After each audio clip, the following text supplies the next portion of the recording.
education. When they say Nima, that's development. Nima ya CEO, Nima ya CEO, Yago Nima ya CEO, Nima ya CEO. We are warriors, conquerors, we never lose a battle. We are leaders, follow Nima, want to go, follow Nima, want to go. Wayo, kawekata wayo, Nima, wage wayo.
Ladies and gentlemen, and welcome to the Lrtn once again.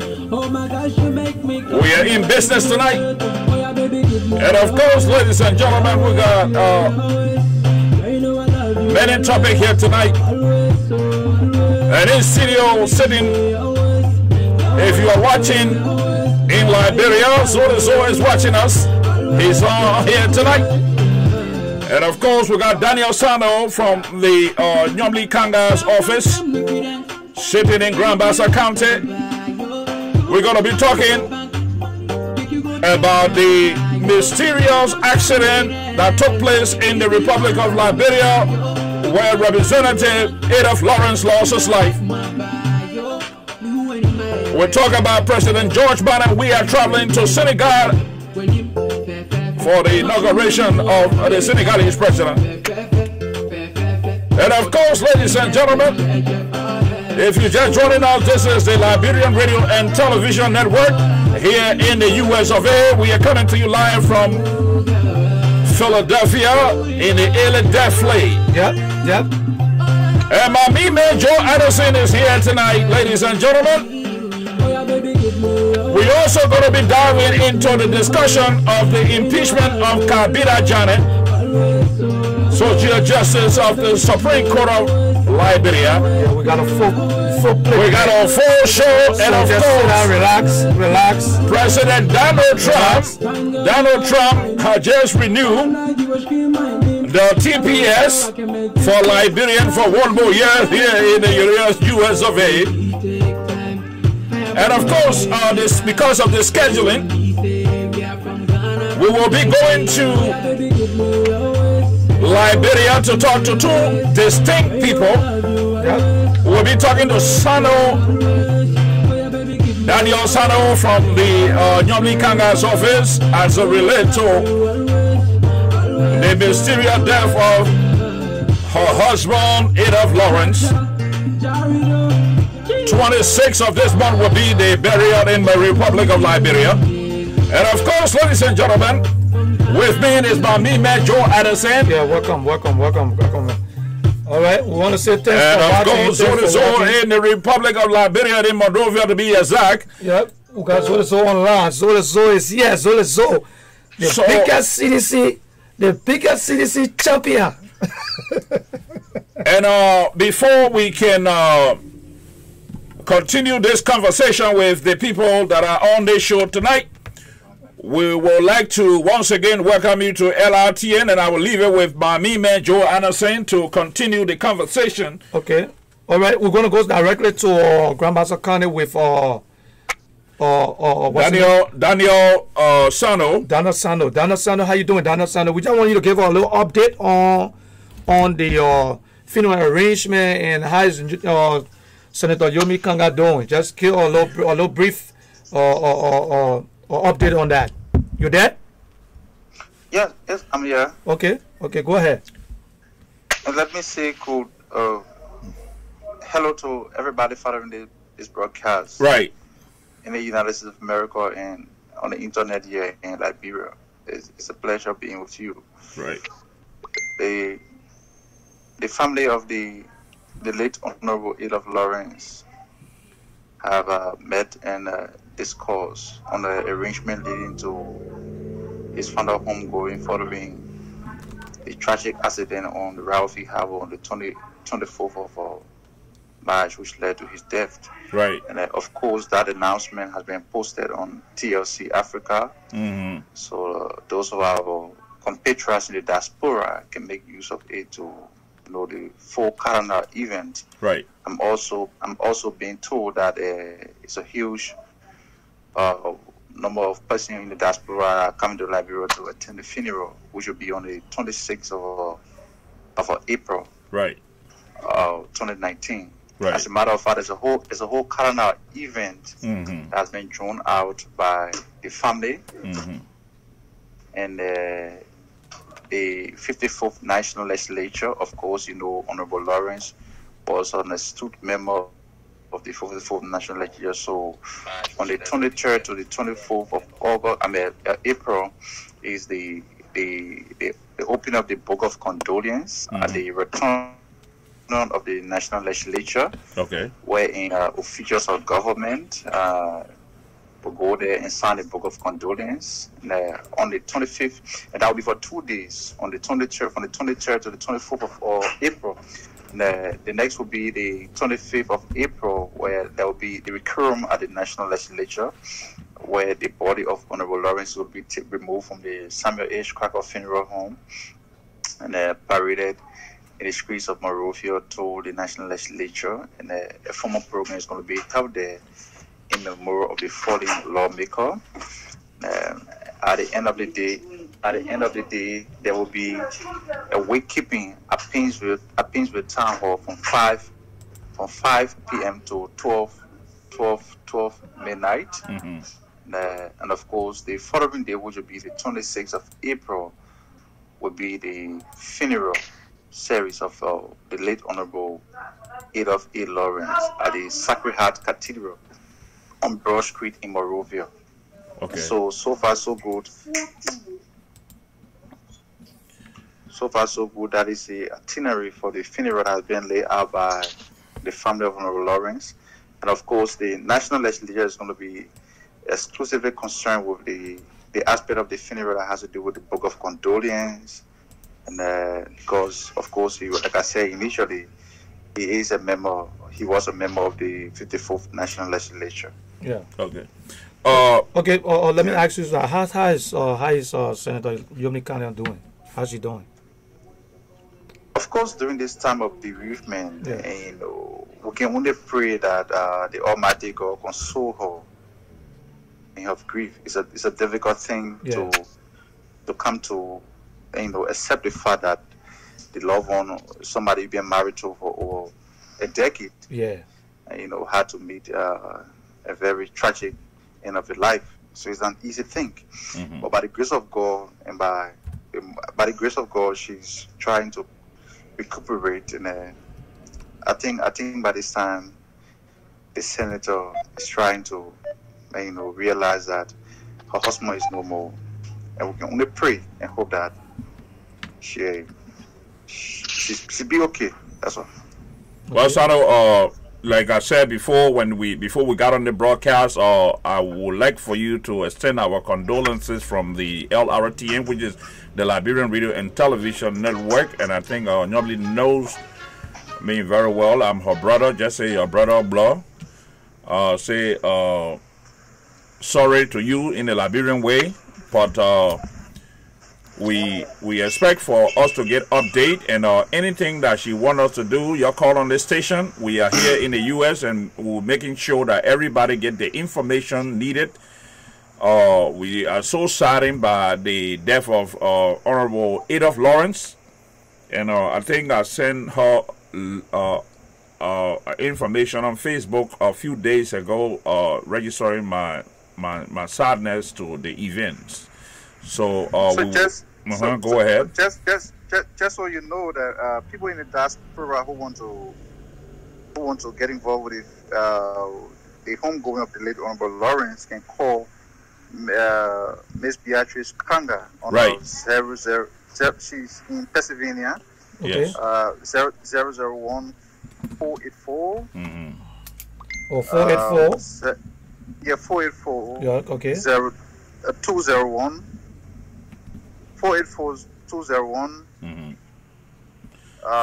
9266. 9266. Call that number for further information. They can also make use of the information that is now being posted on the TLC Africa website. Okay. Which TLC Africa it gave a detailed explanation as to how the whole funeral arrangement of the late the fallen lawmaker is going to be organized. Okay. Right. We're going to keep in touch with her. What's her name again?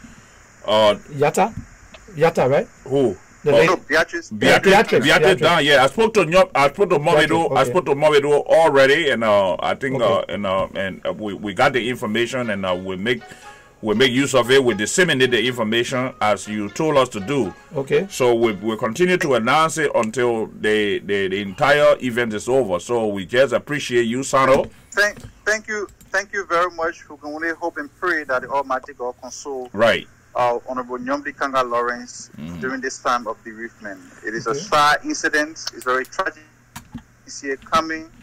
But we have to recognize the fact that it is God who gave it life, and it's also God who takes it. Right. So we can also hope and pray that the Almighty God console her during the time of bereavement. Thank you. Good. Yeah. Thank you so much. Thank you so much. Ladies and gentlemen, it's been a pleasure. It's been a pleasure talking to you.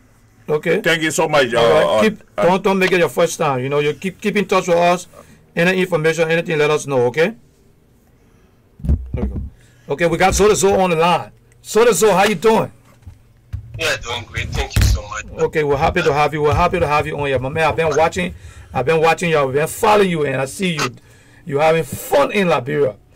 What's going on? Well, I think.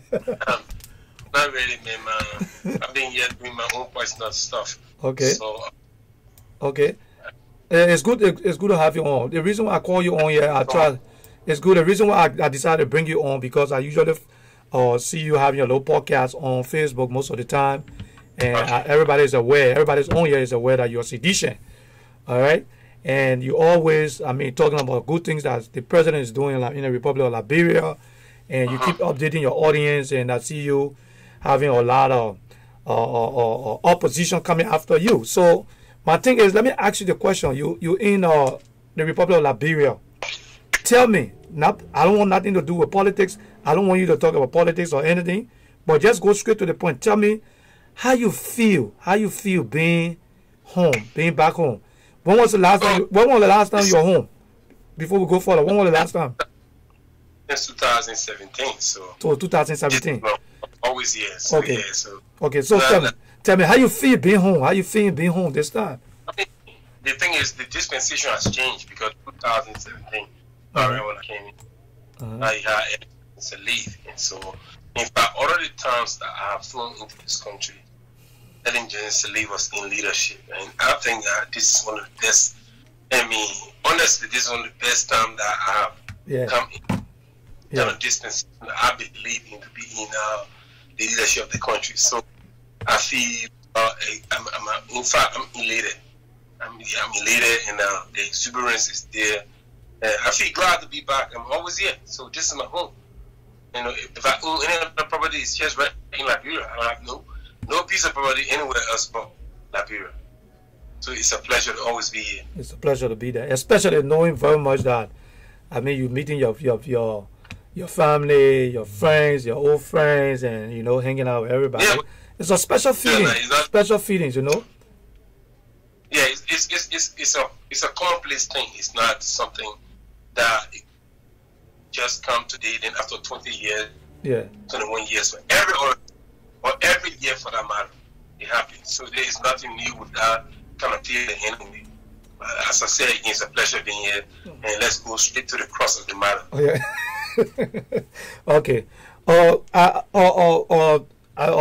I know you've been talking about a lot of great work and good things that the president was doing in Liberia, and I listened to your podcast while you were there, saying that you're encouraging people to go back home. You said people are living, nobody cares for the impeachment, people going on a normal business, a lot of development, a lot of things you see, things you've seen, and all the time you've been visiting, you haven't seen it before, and you are pleased with everything that's happening. Oh, you there? You there? You there? So you there? Yeah, somebody. Yeah. Okay. Leah, we just lost you a little bit. So, okay, and you were so glad to be in Liberia, and you see a lot of great things. You are talking a whole lot of good things about the president and the country, and you see development, and you are pleased with everything. So, give me your perspective on it, because you was there, and comparing what you see now compared to the early administration. Give me your perspective on that. I know you are seditious, but I want you to be objective and be very, very straight. Forward. Yeah, because the reason I'm saying this to you, I know during the early administration, I visited Liberia so many times myself. You there? You can see me? You there, right? Yeah. Okay. Yeah, the early administration time. Be objective and be frank. Okay. Let me just go to your listening. Okay, go ahead.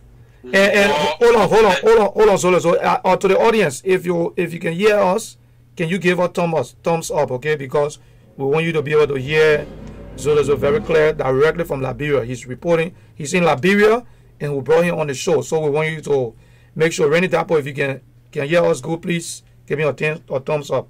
Okay, go ahead, Zolo. So the word objectivity is relative. Okay. So as a matter of fact, it depends on which side of the coin you are. But let me just go straight to the issue.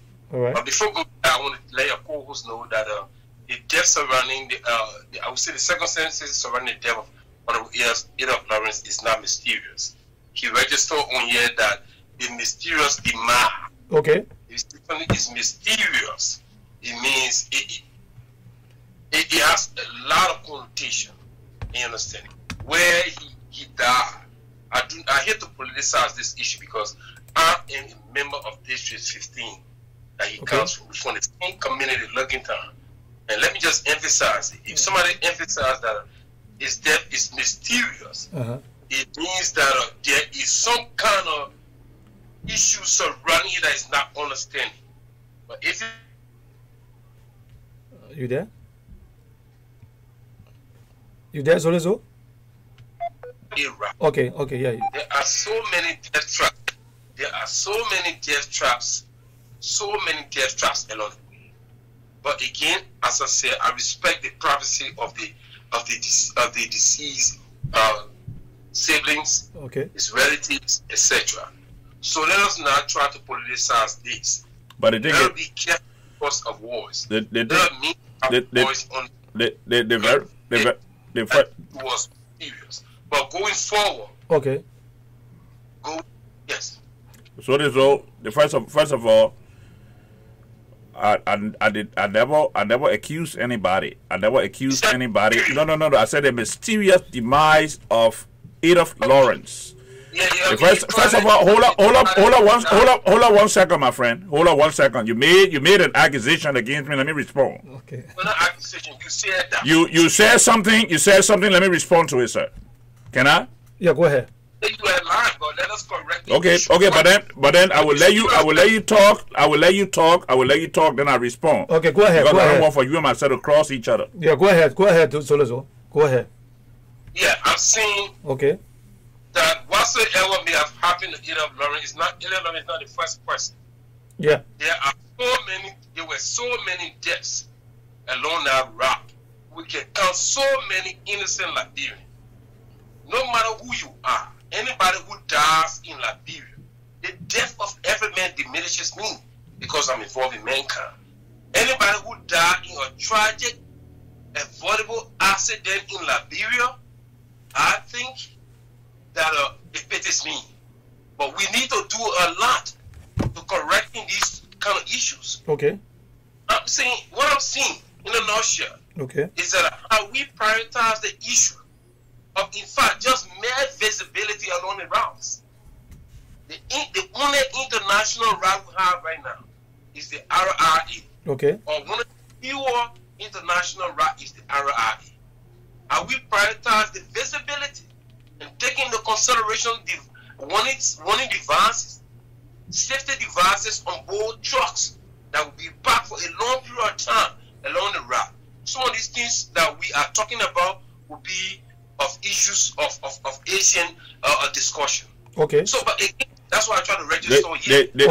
Listen, so one of the things here is this: we want to have a constructed conversation, but we don't have the airtime to continue on a whole explanation and this and that and the rest of it. The key points are the points that we would expect for you to talk about, and then you will answer some of the questions. No, hold on 1 second. We allow you to talk.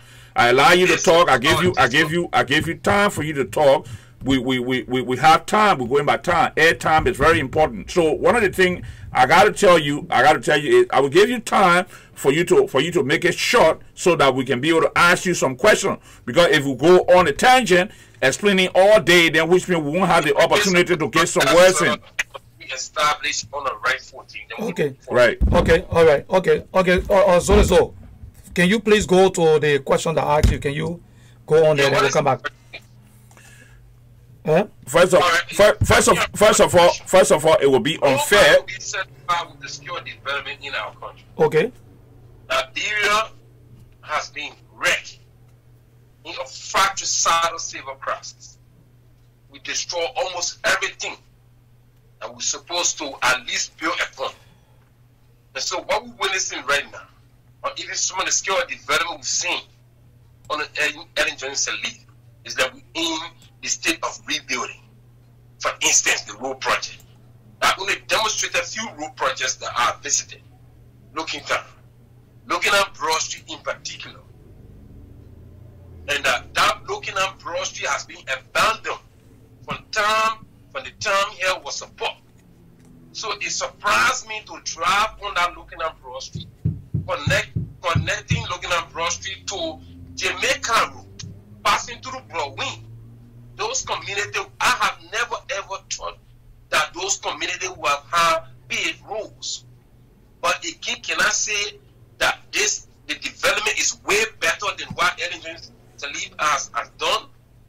I'm saying, look, it is better for us to pinpoint what we need to do to rebuild our country instead of making comparative analysis right now.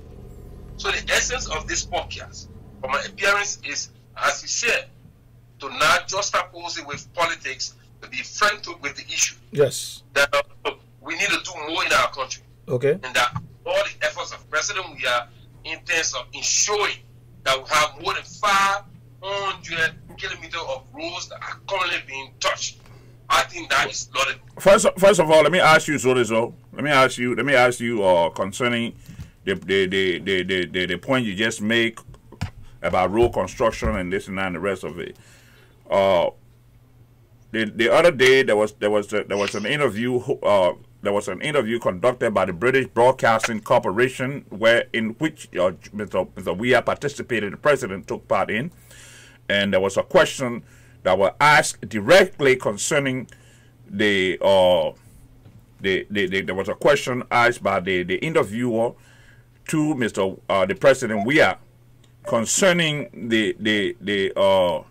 I don't know whether he's there. So right there. No, hold on. We lost him. So you can hear me? Yeah, we lost him. Hold on 1 second.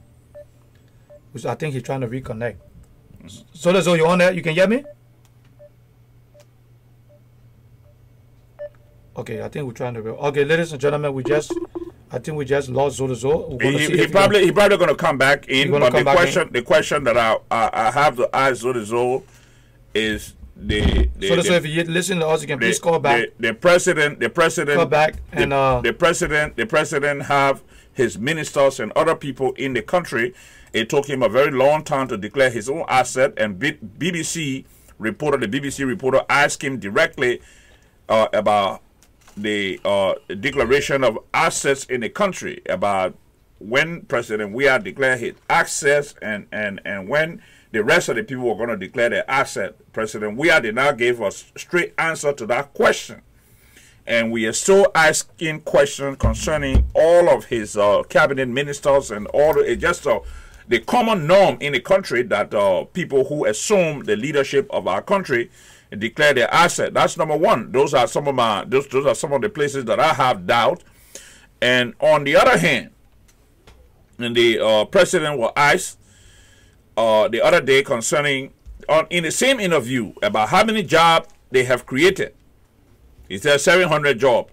7,000. 7,000 jobs. 7,000 jobs. So I want to know, because people are coming from Liberia and saying we had somebody on the show the other time, Afri-Tukpa, on the show the other time, and Afri-Tukpa said that Liberia, the economic system of Liberia is completely ruined. I don't know what part of Liberia Afri-Tukpa come from and what part of Liberia or Zorezo lives. Okay, so where he's stopping in. That's in the reason why. That's the reason why I decided to bring Zorezo on, because he's always on a podcast and he's talking about things that the president is doing in Liberia. Right. Things are moving and he thinks this president is the right president. So that's why I decided to call him. Then that he's in Liberia, he's in Monrovia, to tell me, give a clear understanding of what is he seeing and how is everything. Look at some of the contradiction. Look at some of the contradiction in the wording of Mr. Zorezo, because Zorezo just lamented that the president is doing well. Yes, the president is doing well, but at the same time, is the country except that the president ruling doing well. Those are things economically. People are living on one loaf of bread. People are dying in the country of common headache and this and that. The medical infrastructure in the country is ruined. People who are working in the government will leave the country and go to foreign country to seek medical attention. Mona Pena is one of those people who left the country and went to India to go seek medical attention. So obviously, if the country is doing well for the people, then of course, economically, then of course, Mona Pena need not to leave the country to go, or the government official need not to leave the country. I think Zorezo is the one that trying to come back in. No, that's not Zorezo. We got a call coming in. Hello, your name and where you calling from? This is Mr. Wiga calling from California. You're calling from California? Yeah, go ahead. What's on your mind? Well, I was just listening to this Zorezo guy you guys talking about, and something he said that made me want to ask him a question which he was on. Right. Yeah. He complained about the Lrtn government not doing this on our roads, and the road are dangerous and blah, blah, blah, blah, blah. Right. But he forgot to say that Mr. Weah has been a senator in the Lrtn government. Right. All the years, he traveled that same road to go in and out of Liberia. Right. Did he not see that the road was dangerous in the legislature, in the Senate, to pass resolution to fix that road? But the thing is, make that road safe? Was he not in a position to bring up a law for his colleagues to say, okay, let every truck get reflector, get safety device on it? He had to become president first before we know the road is bad. But if somebody died, then they realize that the road is bad. But even at that, we have been in office over a year. We have been in office over a year. They could have put a reflector along the roadside so that people can have reflector. But one of the question that one of the point he made concerning me using the word or mysteriously. It depends on the context. It depends on the context. It depends on the context that I was using the word mysteriously. Because Ada Laura was a young man, he was just 50 years old, and the guy went to his birthday party, and he was coming back from a birthday party, and mysteriously truck hit him and wrecked his whole car. So if I use the word mysteriously, depending on the context, I'm not wrong. Okay, so I hope if you're watching, I really appreciate it for you to call back so we can have you on, because I asked you, come on. But go ahead. So, go ahead, Chaz. But so I know you were trying to get on. And we're still trying to see whether we can get you back on. So if you can come on, we'll really appreciate it. Thank you. Go ahead, Charles. Yeah, so the thing is that the people like to act as though Mr. Weah was never involved in government before he became president. This man was senator. Let him tell us, he was senator. They didn't do anything to say that Mr. Weah lead any of the laws or whatever they call it to develop somewhere else. Yeah, You got to become president. Yeah, but If Charles, you're president of Ghana, you got to become president before you can see the failure or the failures in the country. yeah, but Charles, Then this they is want to complain that anything doing in as much. I'm not saying anything did the best for Liberia, but he was part of the government. What did he do during any government time to make about policies that would improve the socio-economic status of Liberia and Liberians? yeah, but Charles, what's your name again, sir? I forgot your name. What's your name again? Mr. Wiga. Oh, Wiga. Okay, Mr. Wiga. Let me say this to you, right? I think where Zolo was coming from was, I think he was trying to say that he see improvement on this administration. He see a lot of improvement. But he know that Mr. Weah was there. President Weah was there during the early administration. But what he was saying, what I understood he saying was, he feel there's a lot of better. He see a better improvement than early administration. So we're waiting to see. I don't want to be put words out for the guy, but I'm hoping that he will call back.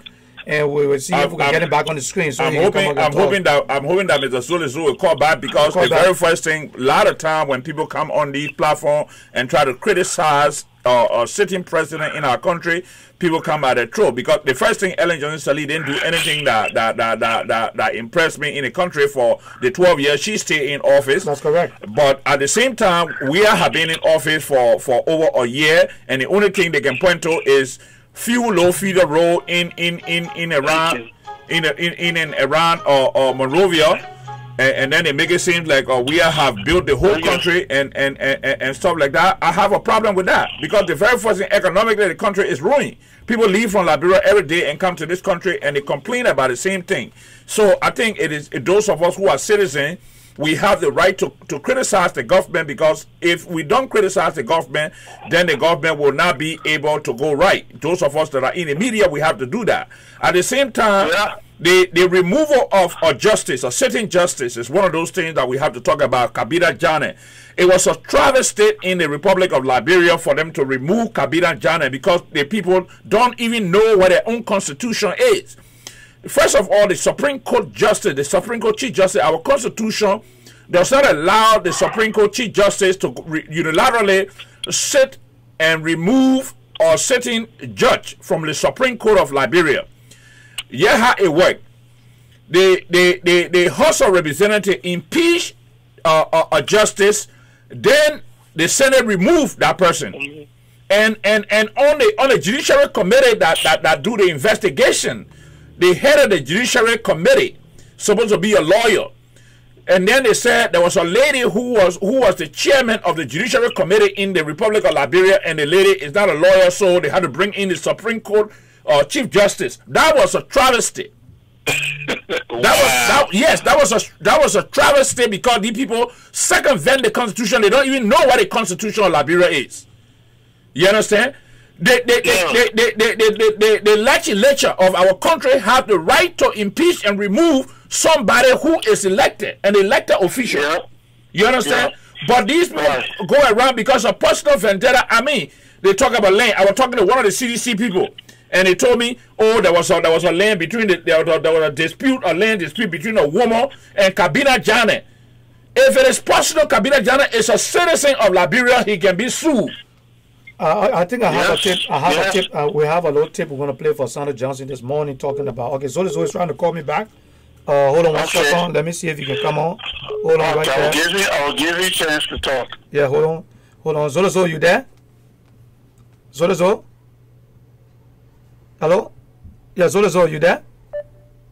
Oh, he's trying to connect. Okay. I think you guys will be aware that the internet is very poor. Wiga in Liberia. Hello? Mr. Wiga? No, he's not there. Okay.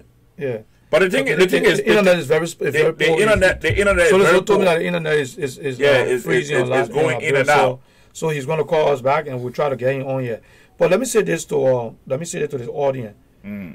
This is an open forum today. We're having an open platform today. Anything that's on your mind, call us and let us know, and we will be able to dive into it, okay? Let us dissect this. We are going to discuss the president going to the Senegal for the inauguration of the new president of Senegal.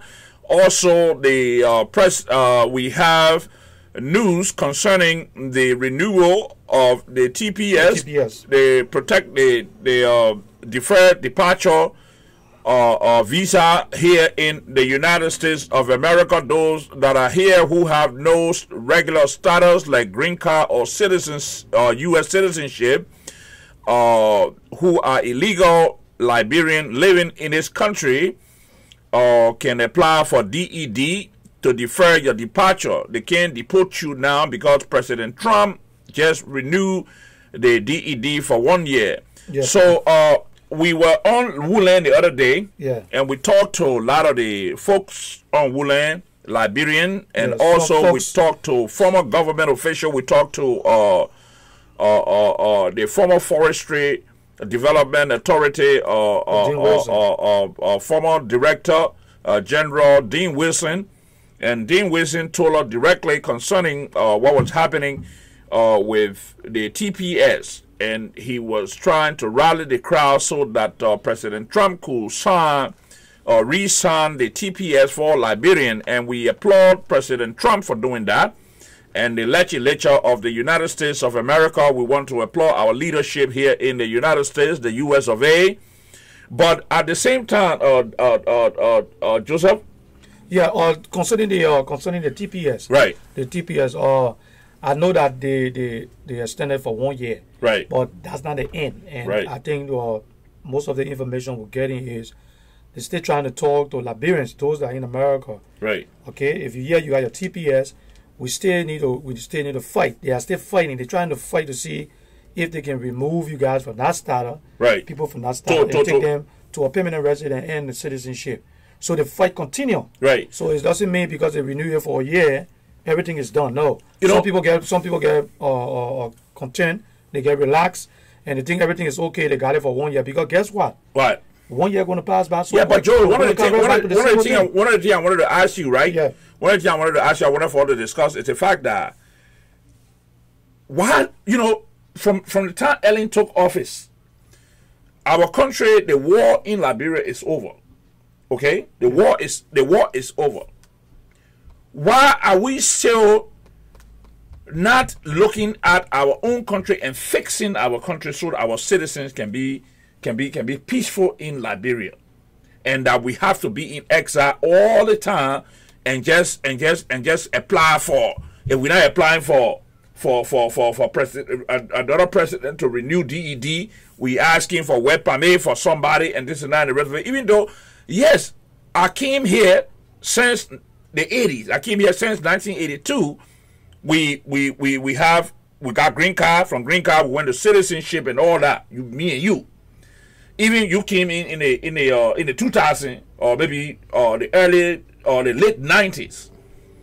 Why can't Liberian government official or why can the country get together and fix Liberia so that our citizens can return safely to our country? Okay. Yes. Let me say this to you. There are a lot of people that are waiting to go back home. Right. There are a lot of people that are waiting. A lot of people don't want to be in America. Right. But you got to understand that people came from different places, like in the refugee camp and other places. Okay. Different part of the world, and they came to fortunate to have the opportunity to come to the States. Right. People came here, they have kids. Right. Okay. They have children here. Now having your children here, it changed everything. Right. Everything changed for you. Right. Okay. So going back to Liberia, a lot of people those who are not on, who don't have the right status to go back to Liberia, right, and those that have the status keep going back and forth. Right. In the situation in Liberia, we go to Liberia, you see it, you know it's not conducive for you to take your family from here to go. Now we have officials who live here before, they know the situation here, but they go to Liberia, like people say, when the moment they get down from the plane, they behave the same way, like there's no law and order.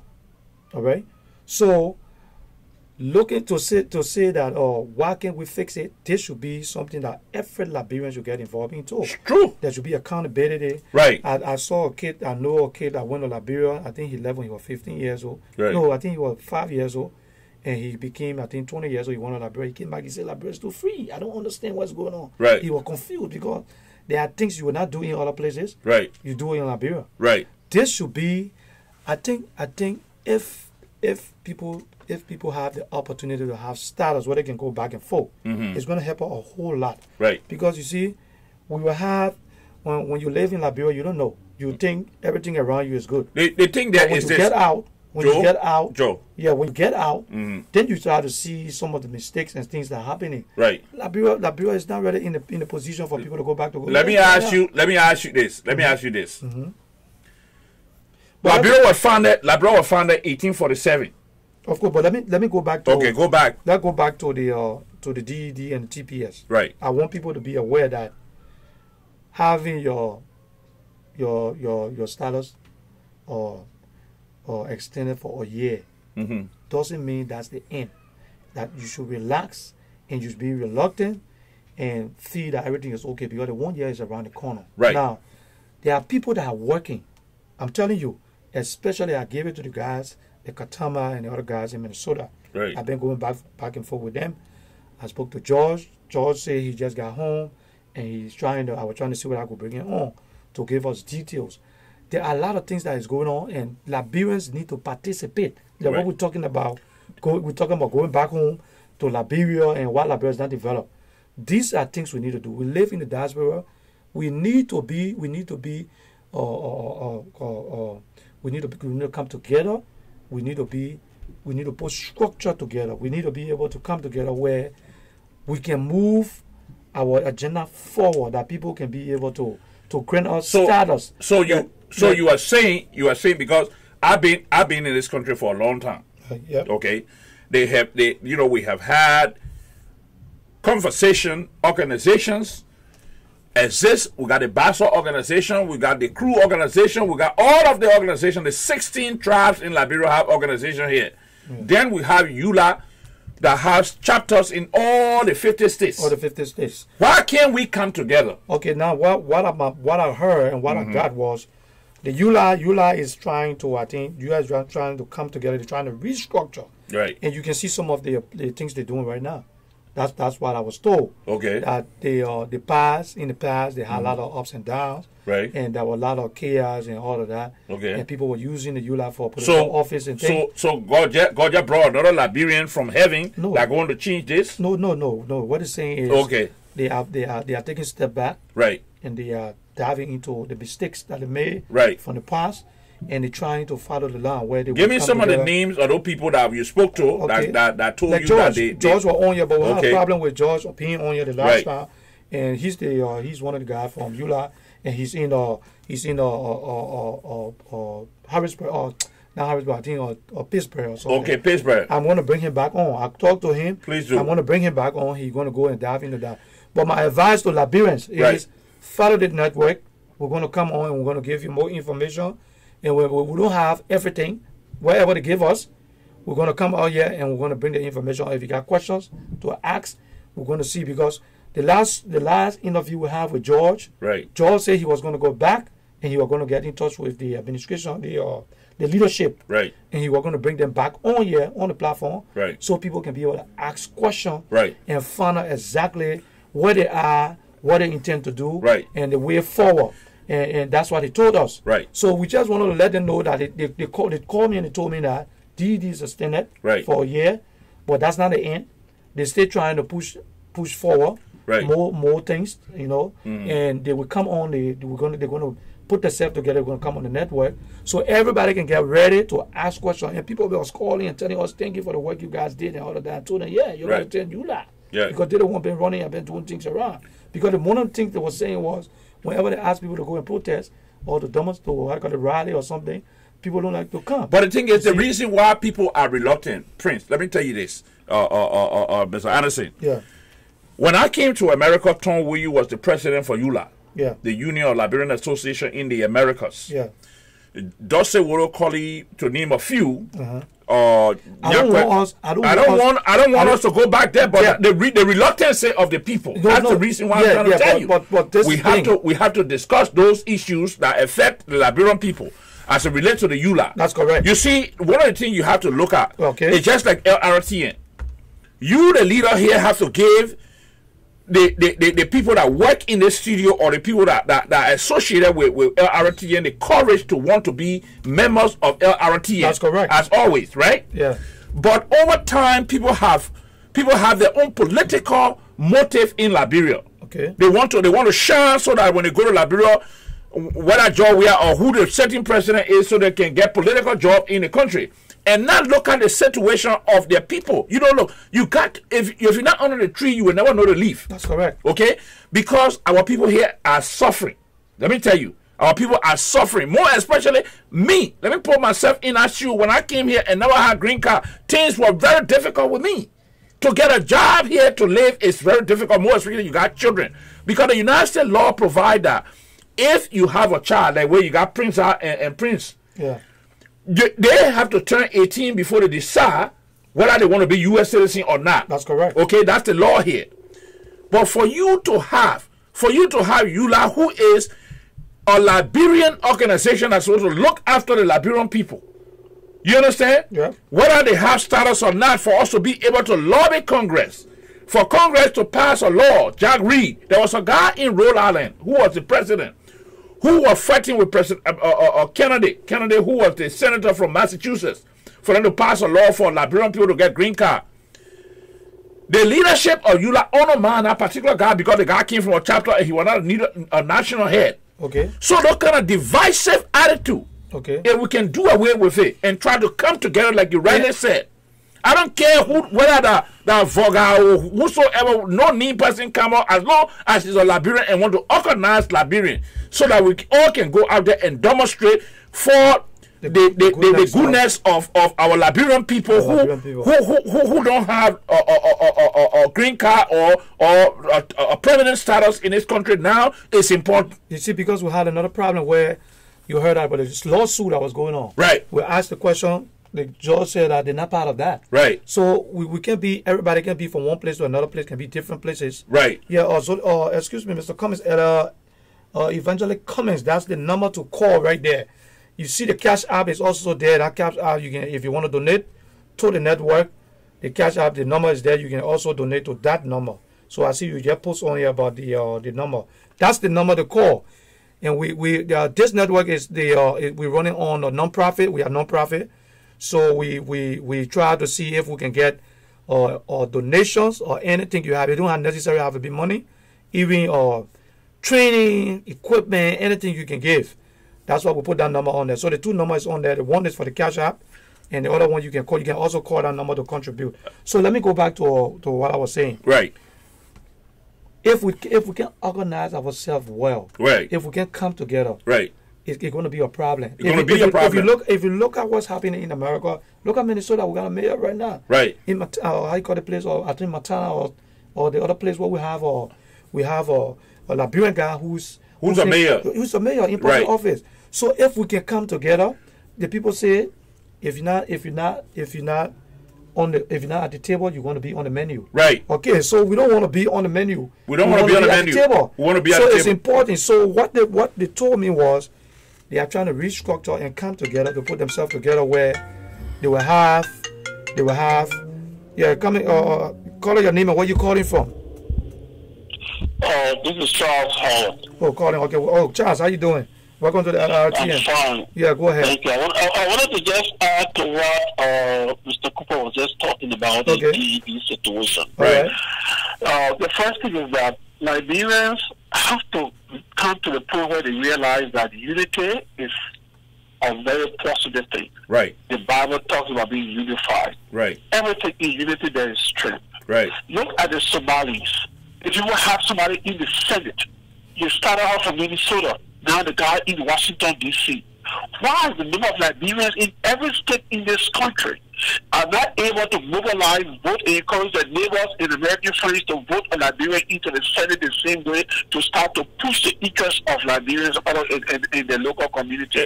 But the moment you want to do it, they start to look at different things. Oh, you don't want to be rich, you want to be this, and they will start to go on so many divisive things and forget about the positive things that will impact the positiveness of Liberians.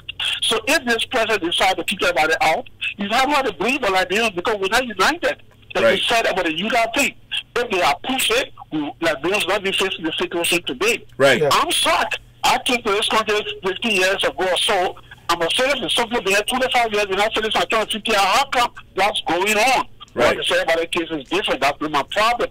But Liberians as a whole, if we're united, and they are to push people into position that now have a lot of Liberians that be in political positions that are going to rupture of these guys and let them educate them about Liberia and the relationship between Liberia and the United States. These are the people in this country, when I go to the barber shop and I talk about Liberia, the people are shocked. What? Yeah. Liberia? Yeah. When I tell them about Liberia and the United States relationship, they be shocked. But we sit here, the people don't even know, they don't have to demonstrate every time. Yeah. You know? But I gotta come to a stop. They gotta come. But Charles, what you're saying is 100% right. It's 100% right, because Liberian people, we are not together. We are divided. We are divisive. We have all the divisive thinking. In the first place, when Charles Howard is prospering, we want to tear him down. Look in Minnesota the other time. Look in Minnesota. Look at the amount of people in Minnesota where you had or Ceci was running for school board and what a guy named Winfred Russell and the other people. Russell won a council seat. We were broadcasting on this network all night to make sure that Winfred Russell got elected. Yeah. You see, those are the encouragement that we are talking about when it comes to togetherness in this community. Yeah. Joseph Anderson and myself were here all night. We didn't get paid. We didn't get paid for it. We had no interest. I don't know Winfred Russell before, but the guy decided to take a step that would put Liberia on the map. Look at the Somali. Look at the Somali that you talk about. In Minnesota, the Somali are the people that are leading or the charge right now when it comes to legislative or enactment. Okay, you got somebody on the other line? Yes. Yeah, call your name and where you calling from. Your name and where you calling from. Okay. Charles, let me say this to you. Okay. Let me say this to you. Let me say this. Okay, you know what? Hold on the line. Let's take a break and we'll be right back. Yeah, we'll take a break. We'll take a break and be back. We'll be right back. Hold on the line, Charlie. All right, we'll be right back.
back, ladies and gentlemen. Thank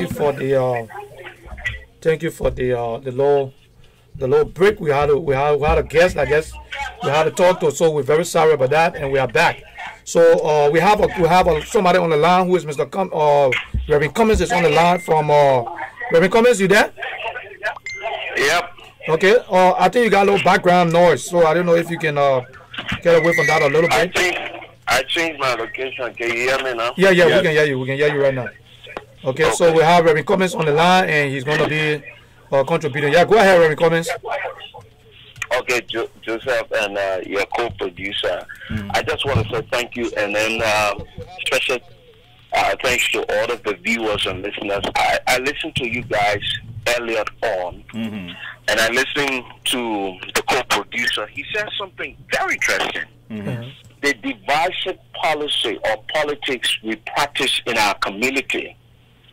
If time is not taken, while it's true that we are fighting for a change in Liberia, very soon we'll start fighting for a major change in our different communities in the diaspora, mainly in America. And I'll give you one example. In 2011, I came across a Liberian old man, an elderly man by the name of P. Flomo. P. Flomo won as the city mayor for the city of Hampton in Minnesota. When P.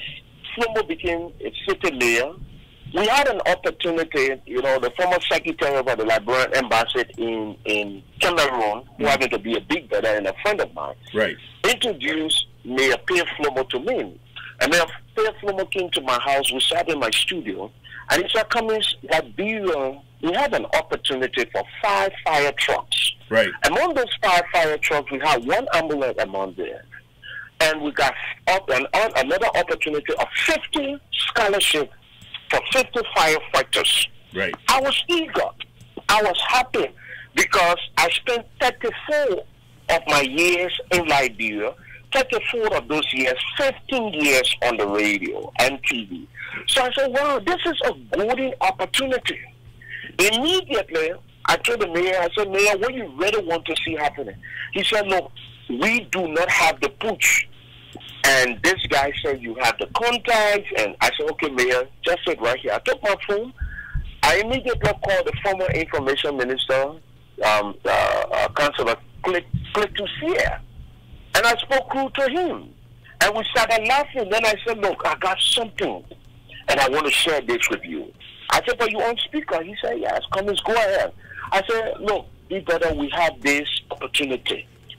And we only know, those days, we only had, 2 fire trucks in the country. The UN had 1, LPRC had 1. When you go to the Liberian National Fire Service office, there were no fire truck, especially the one on Oxford Street. There were no fire trucks. The one by the old mansion there.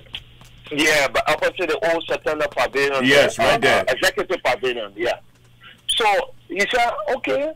I said, okay, we got 50 scholarships for 50 firefighters and 5 fire trucks.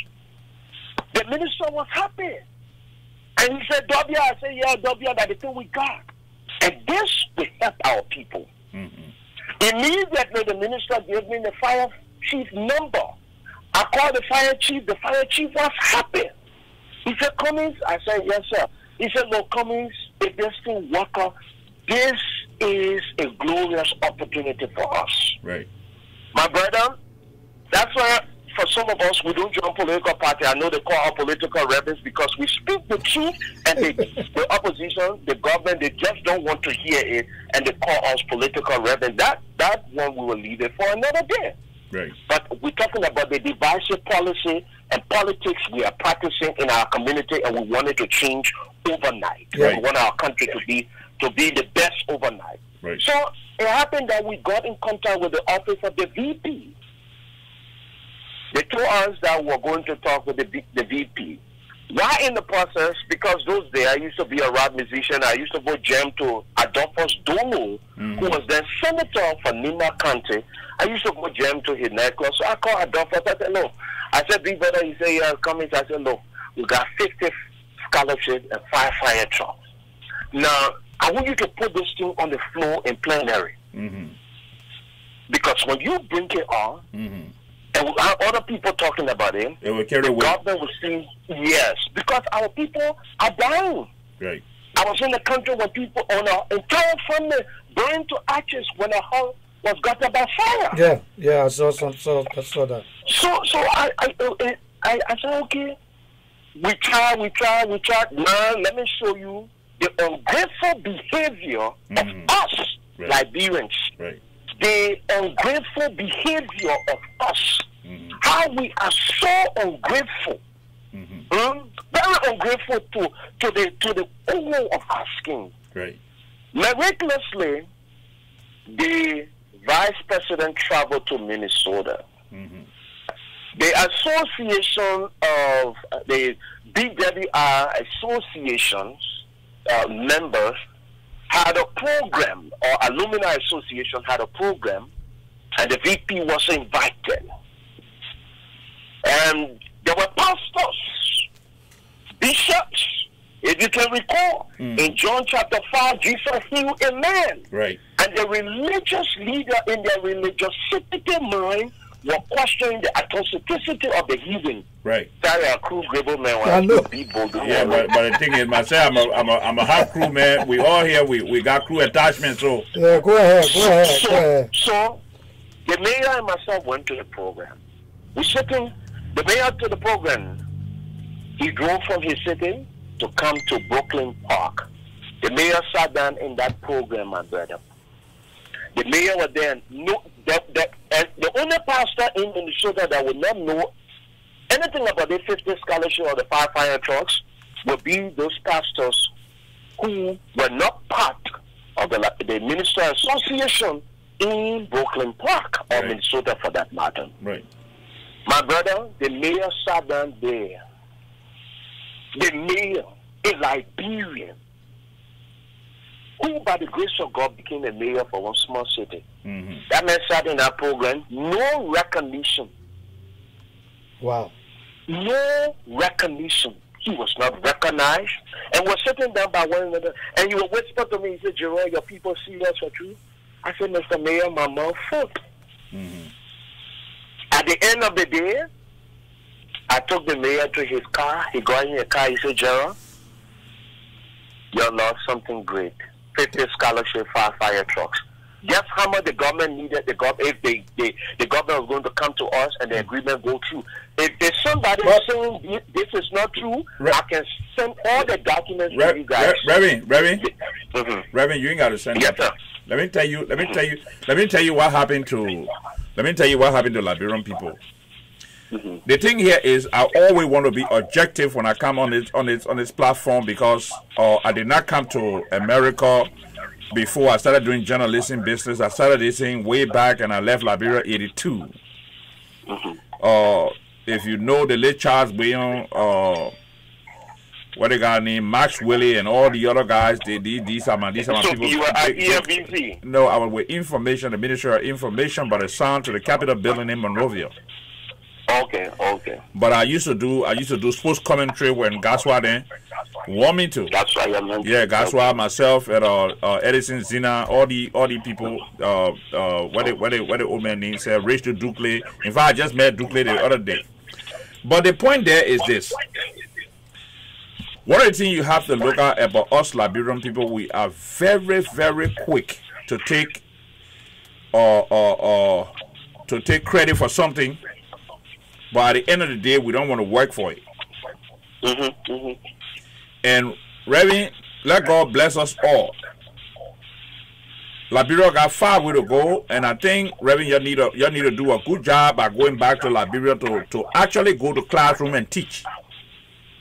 Let me tell you, if you want for Liberia to survive, you got to go to classroom. You leave from here. Don't go home and say, well, I will just be in the church alone. Go to the classroom and teach the people. You don't need book to teach the people. Teach the people common sense. That's all you need to do. Yeah. You're right about that. So my brother, we lost that 50 scholarship, fire trucks. Right. It was going to cost us $60,000. Right. Then I asked the mayor, how are we going to get it in Morocco? He said, oh, but you know, Firestone got a truck. Right. I mean, got a ship. Right. So the government can negotiate with Firestone. At that time, Nokia had a tournament. Right. They had a sport tournament. They spent $100,000, almost close to $100,000. Right. So we took football and placed a soccer tournament over the lives of people that homes were being gutted by fire. Right. People that were dying every day. And our people here in the diaspora sat down, never recognized that man. There were pastors that I knew, bishops that I knew. When we all were in Minnesota, they were there. And that mayor was sitting on the front row. But you know why they did it? Because Mayor Pierre Flomo is from Nima County. At the end of the day, they said Mayor Pierre Flomo wanted to be president of Liberia, so they politicized. First of all, the Nima County man won't be president, so that's why he's fighting for the 50 scholarship and the fire truck. So our people die. Our people are dying from fire incident. How many firefighters came and left the country over the past few years to go for training in exile? Let people convince some of us to say, in the last 12 years, we have 50 or 25 firefighters that left the country. My late grandfather was a lieutenant in the fire service. Right. So when I saw that, I saw an opportunity. I saw a window of opportunity. Because there's a saying that each one teach one, right? Right. So if you teach Gerald Cummings how to fishing, and Gerald Cummings can go to his little village and teach another group of people, right, it's going to be good. But you know, but Anderson, you know where it took my mind back to? No. It took my mind back to Emmett Cohen, Ambassador Emmett Cohen. Yeah. Former ambassador for the U.S. government. He was the chief negotiator between Charles Taylor and Samuel Doe. You know that our war, according to the ambassador testimony, the war ended in Butu. But Liberians here again, in the diaspora, went to meet our legislators and said the government must pull back. Doe must go. So 300 plus people went. So the people that hold the AK-47 and the people that chant a slogan and the people that went to the lawmakers and the ones that were aiding and abetting the process, we all are guilty. Until we can go back to God and ask God and say, have mercy upon us according to that loving kindness, my brother, until that time, no amount of political maneuvering can change this. Joseph, you've been following us. Yes. You listen to some of the prophecy. Yes. I You listen listened to some of the prophecy. Of That course. was last year. Yeah. The Lord told me, and I told Liberians that before the 7th month in 2019, there will be series of death. There will be a lot of things, and Liberians will run to God. Yeah. Before Adolf died, before Adolf's death news hit, I will tell you guys something in a second. Before Adolf's death news hit, and Adolf's wife happened to be a good friend of mine and a sister because we all work with the late Harry Green. I came in my room. I was getting ready for my 12 late night prayer. And when I got on the bed, Brother Joseph, I got on the bed. The first thing I saw a big death announcement. And I heard the voice say, there will be no death like this. But there is a big name. But those who are advocating for justice in your country must be careful because death is hanging over them. I immediately took my phone. I started calling some of the advocates. I called some of them. They didn't pick up. I sent a text message.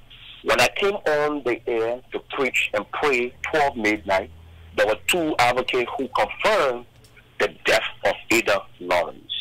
Wow. But these are things that I said in November.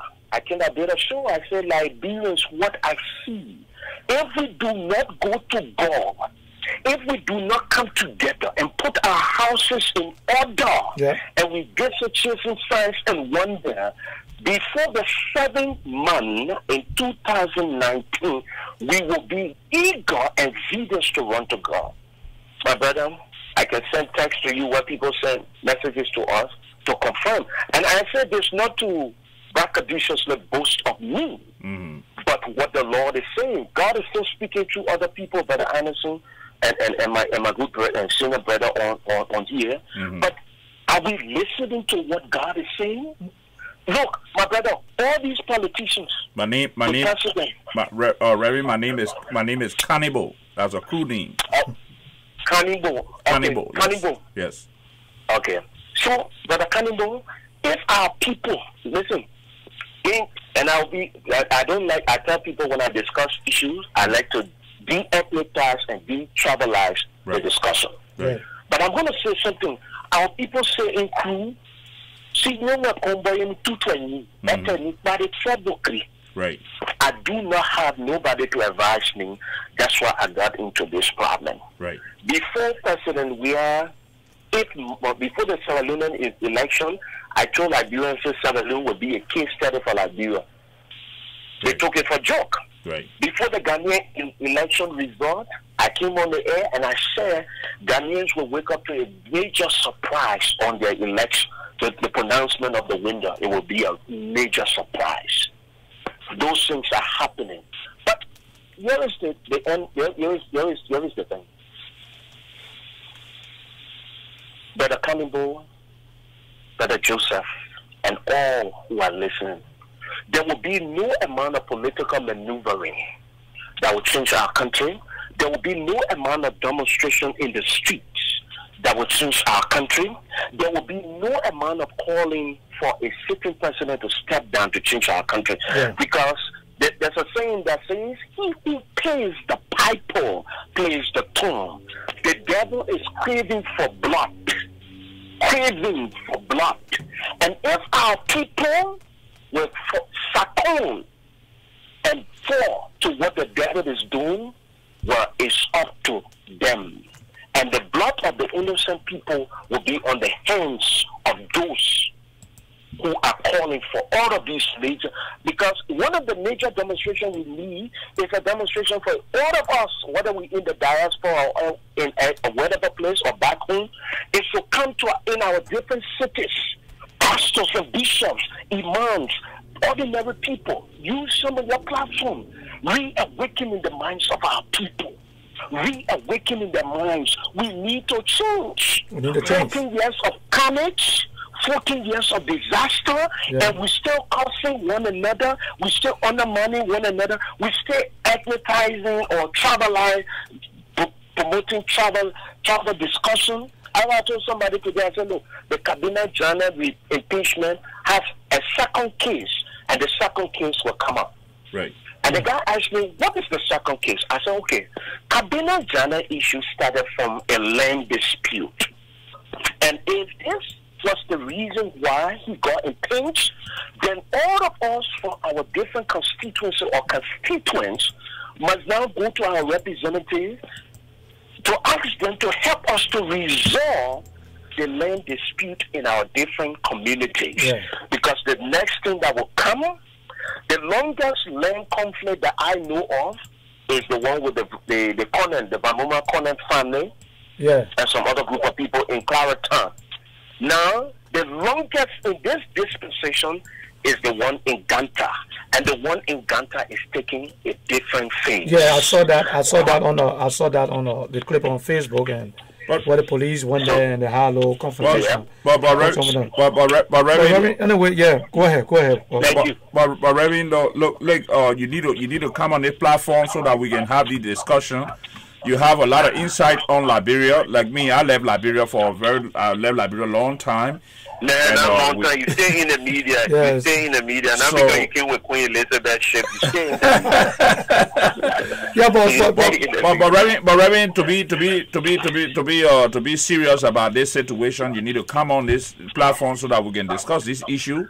So that because these are some very important issues that we're discussing here today. Yes, sir. So I really appreciate the time. And I hope that you will come, Reverend Cummings. Yes, sir.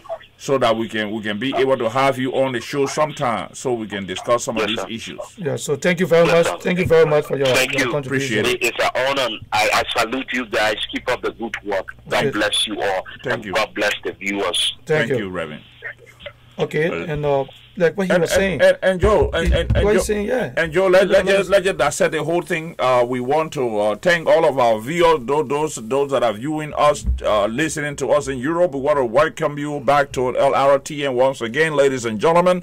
And of course, we are talking on. This is an open discussion here today, according to Mr. Joseph Anderson, who is my co-host here today. As usual, you know, Joe Anderson have the morning show, and of course, I have my own show, which is the Cannibal Show. That's what we're on. We are on the Cannibal Show. We just come together sometime to have the open discussion, and of course, we will be diving into the discussion as it relates to the travel of President George Manneh Weah to Senegal. Yeah. Okay. We promise you, audience, to let you know what's going on.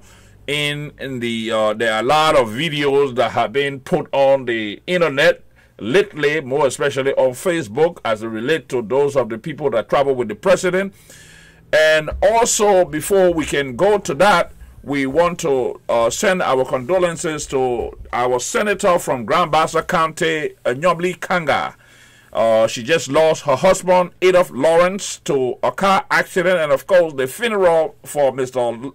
Representative Lawrence, Honorable Lawrence, will be taking place in Monrovia, Liberia, on the 26th of this month. So stay tuned. We will be updating the information on a simultaneous basis here. And, of course, with me again is Joe Anderson. Joe, we're going to take a quick break, and we'll take a break and be back on the other side to discuss the issue as it relates to the president going to Senegal for the inauguration.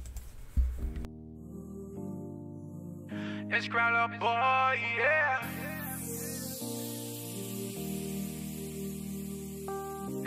I too happy you came my way. Soon on day break like your face I wanna see. I just wanna be loving you, like just how I wanna be. I will ride for you like Gange. Now I want you, you not pamble. I love you, don't touch it. Oh, got me singing like morning, oh, morning, baby. I just wanna sing morning, oh, morning, baby. Got a song for you, yeah, yeah. Morning, oh, morning, baby. I'm in love with you. Morning, oh, morning, baby. When you smile, the whole world freeze.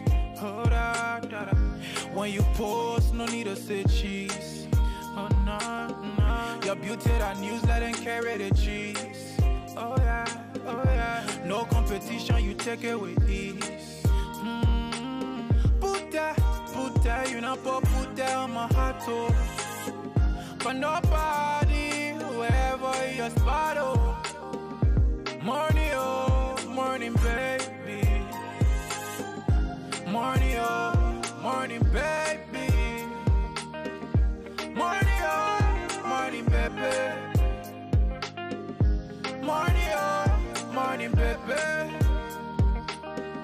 Ellie with my bone, I won't pour you in glass. Oh yeah, oh yeah. Fly time and I'll touch you when you pass. You find like a man and go out there. Oh yeah, oh yeah, oh yeah. You too metro, you not like fries.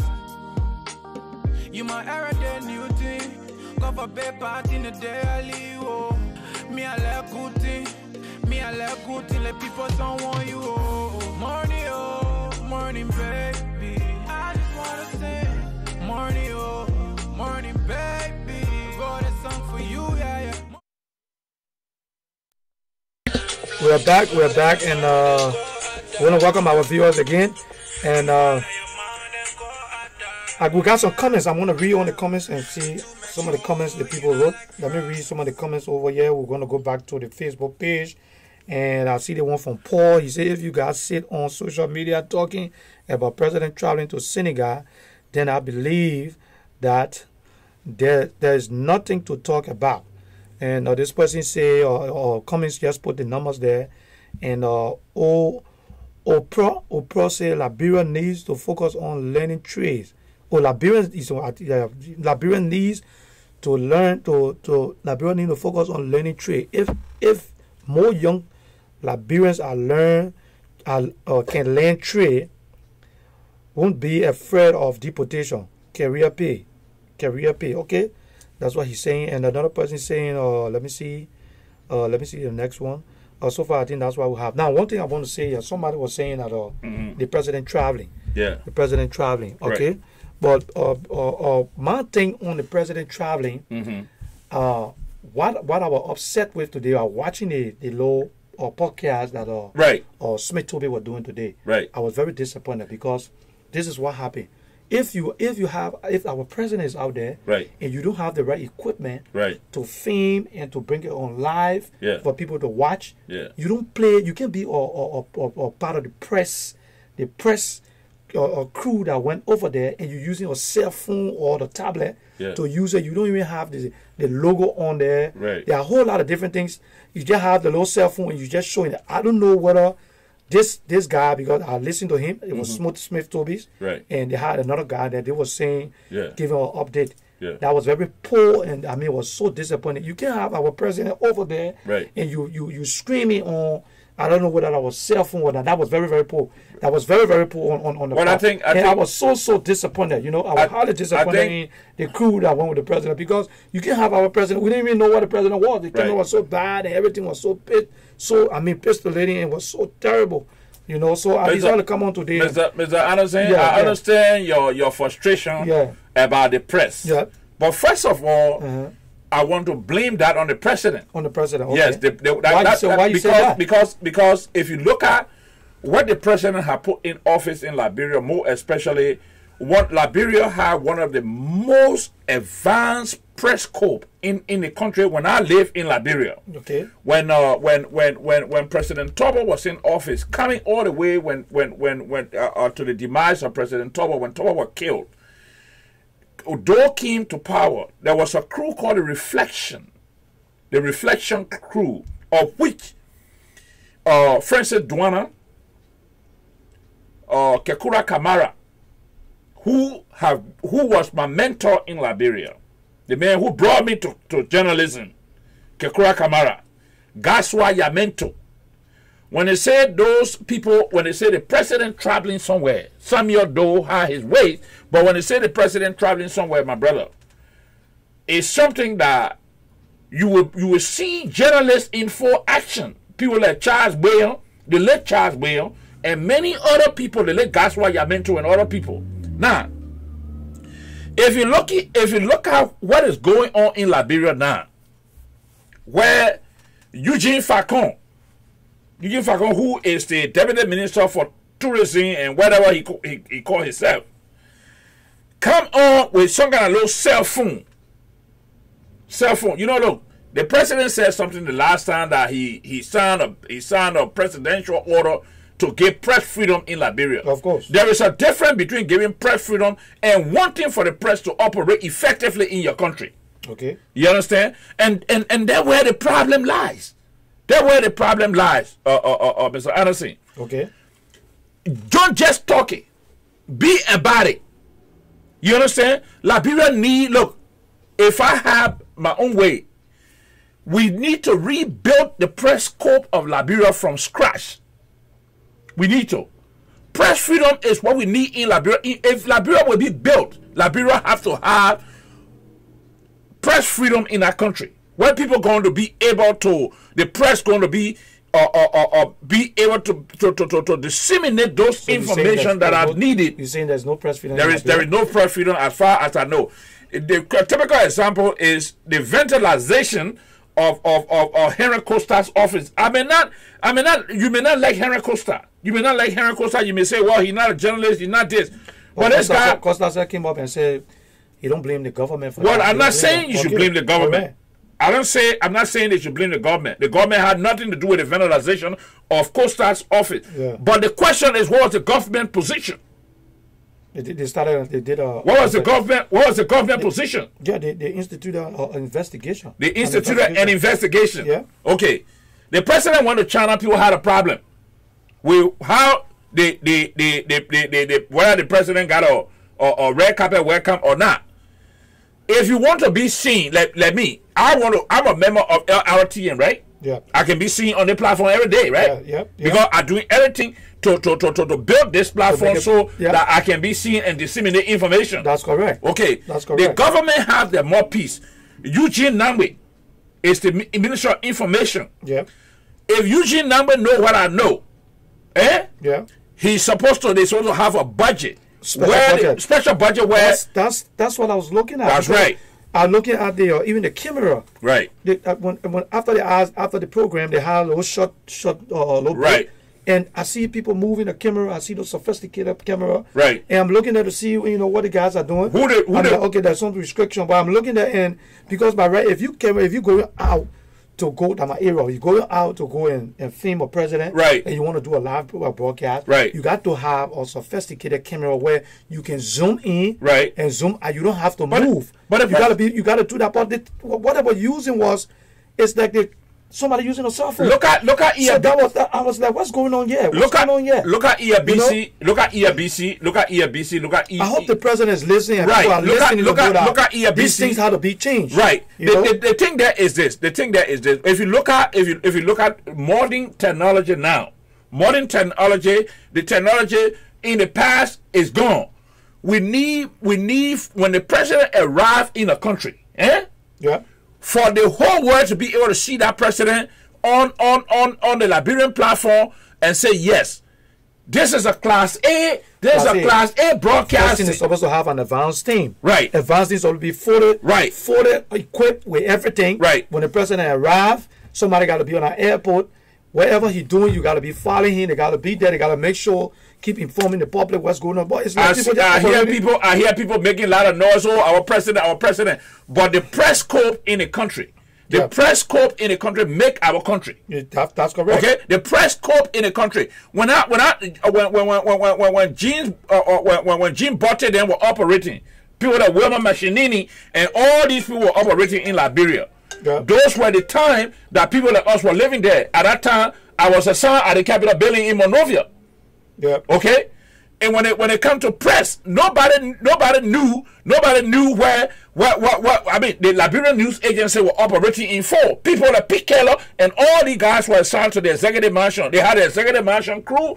Then they had the crew from the Lrtn crew from the Capitol building. They never had anything because you understand? Right now, the reason why I see what they had was most of the time. I don't understand because most of the time we used to be watching, and what most of the time when you're watching the Sunday, most of the time when you're watching, the person you're always seeing showing something on live broadcast will either be Kalasco, or your phone, running from one place to another place. You will not see the executive mansion press corps there doing what it's supposed to do. It seems to be everybody going there. Even the Smith Toby is on there right now. But I think most of the time when you watch it, you see you can see there's nothing happening. The question I have to ask. ERBC supposed to be the question I have to ask Mr. Anderson, as to whether the press corps of Liberia are together. What kind of equipment they operating with? They operating with phone? We need to get to the bottom. We need to, that's why they need to go back. They need to take a step back because what they did today was a complete. It was a fiasco, right? Yeah, a fiasco. Okay. Let's take a quick break and we'll be right back. Right. Let's take a quick break. We'll be right back. It's Crowd Boy, yeah.